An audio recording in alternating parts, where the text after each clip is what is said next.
Part 1, The Red Room. Every year, students cram their way out of their thesis papers hoping to get lucky and finish on time. Some of us would stay in school during late hours till early in the morning just to catch up.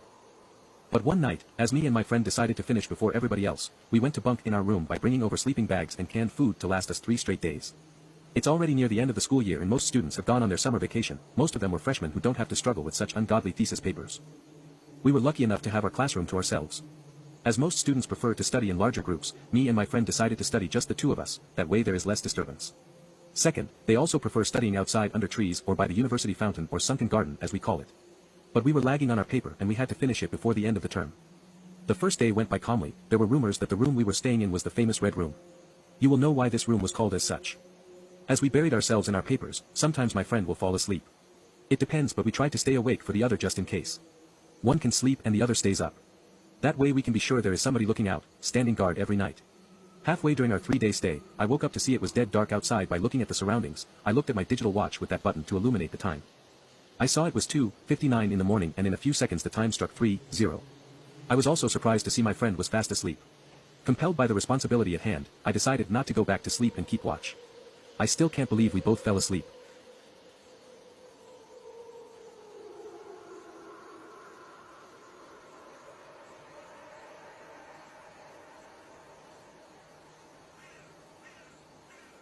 Part 2, The Red Room. I was getting myself together and I went for my cell phone in my backpack. I saw there were 30 missed calls. I wondered why, knowing all my family knew I'm staying at the university for a few days. My boyfriend was spending the summer with his parents in their resort, but we had already talked about my situation and he knew about my stay. I wondered who could be calling me with this kind of urgency. I paused to realize who it could be but came to nothing. There were no messages or any voicemail left on my phone, so I simply put my phone back.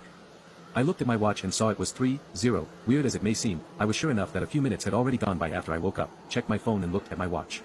I simply took it as my watch being broken even though I was starting to feel uneasy. I have heard stories regarding the unholy hour of 3 a.m. but I chose not to delve further into pondering it. I opened my lamp to start working on my paper. My friend seems to be sound asleep. I can see her body breathe. When I opened the lamp, I looked at my paper and to my shock, penciled from top to bottom was my paper. The paper I have been working on for a day and a half now was marred by an aggressive scribble that ran from top to bottom that almost felt like someone tried to rip my paper in half.